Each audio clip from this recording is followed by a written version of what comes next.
James set about providing William of Orange with ammunition. He decreed that Catholics could not only worship, but hold office. He was his father's son. Parliament was not consulted. Catholics became a majority on the Privy Council. Catholics were appointed to the control of royal boroughs. Little was lacking from James's victory. Only the United Societies remained. He set a price on Renwick's head by proclamation. £100, dead or alive. It was clear to Renwick what his God required of him. He would preach in the fields outside Edinburgh. He would even enter the city itself. He would make it easy for the king's men to find him. The authorities entered the house he was staying in. Renwick shot one of them, escaped, but couldn't or wouldn't run. He walked this far to Castle Wynd, where he was captured. He was too important a prize for simple execution. For 2 weeks, the authorities attempted to extract from him a confession that he had never done God's work. This proved impossible.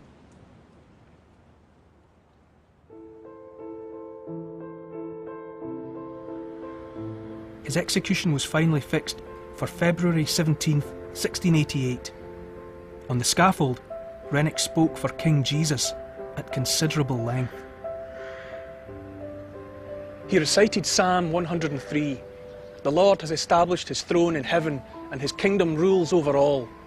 He read from Revelations chapter 19.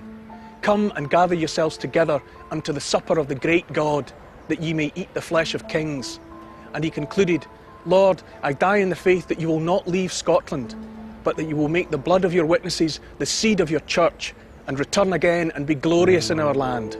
And now, Lord, I am ready.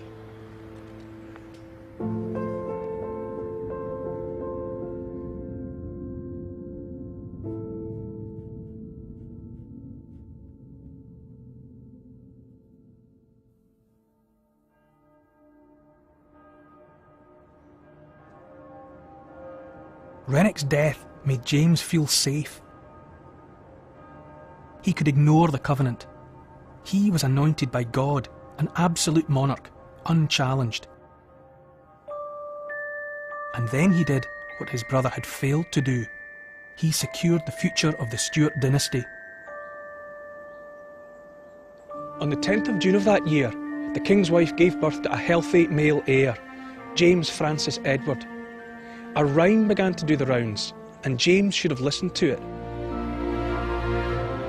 It was a prophecy. Rockabye baby on the treetop. When the wind blows, the cradle will rock. When the bough breaks, the cradle will fall. Down will come baby, cradle and all. The roots of his power as a Catholic king were far from deep. They had grown upon stony, Protestant ground.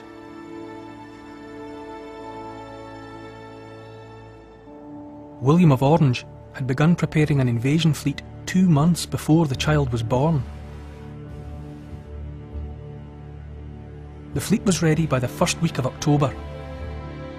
With sailors and others included, William's force totalled some 70,000. Clearly, he had no intention of doing this twice. The army landed in Devon in the first week of November, and almost at once, James's support began mysteriously to wither away, because in the end, Stuart or not, son of the headless king or not, he was a Catholic. On the night of the 9th of December, the Queen and the King's young heir fled to France. James VII and II followed on the 23rd. He hadn't abdicated, but everyone decided to behave as though he had. They decided too that this wasn't an invasion. This would be the glorious revolution. They had invited William of Orange. Do come and take a kingdom. Dress military. RSVP.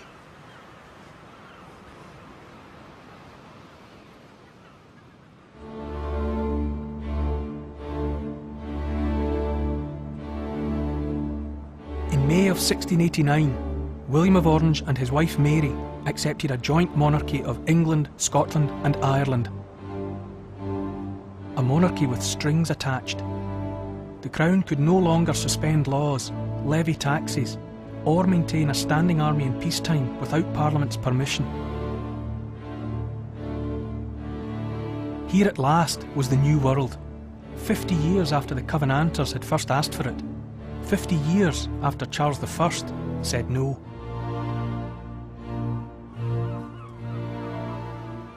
In England, the Stuarts were kings no longer, with hardly a shot fired. The Glorious Revolution would acquire another adjective, bloodless. But in Scotland, there was blood aplenty.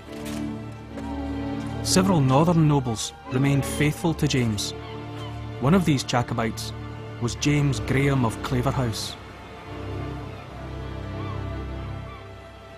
Claverhouse went north, formed an army, won a decisive victory at Killiecrankie, and died of his wounds on the battlefield. The first Jacobite rebellion died with him, but its body twitched for some time after.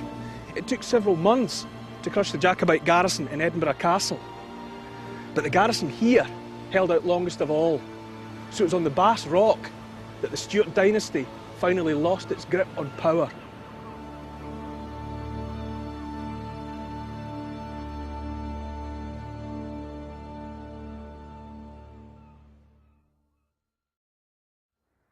At last, there was a kind of peace.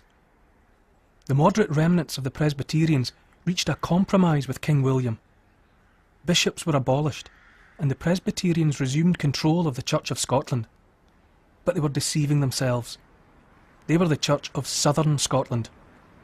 Because in the north, loyalty to the older kind of God-anointed king remained in force. The split in the kirk was a split in the country, an unhealed wound. And the Stuarts, of course, were far from dead. They were only in exile, in France, a long swim across the English Channel. A dynastic time bomb.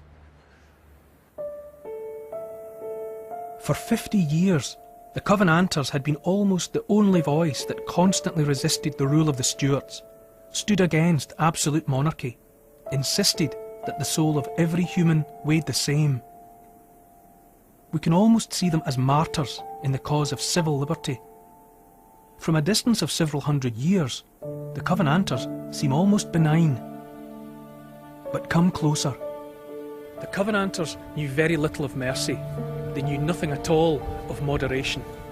The only government they could ever have approved was the rule of the Presbyterian Kirk with a covenanted king, one nation under God and bound for glory, sermons once a day and twice on Sunday.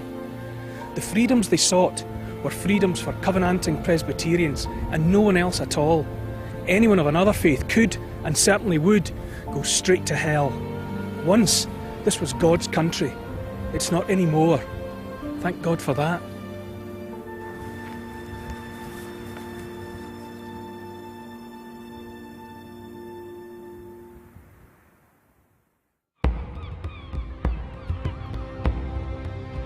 How much did the Covenanters shape the character of Scots today?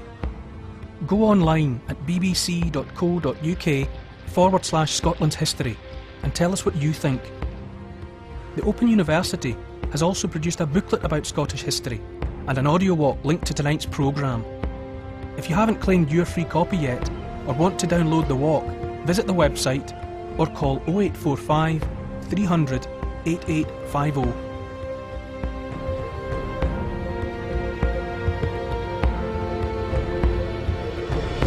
Stay with us on BBC One Scotland. More news from our Scotland's History season coming up, including a look ahead to next week's programme.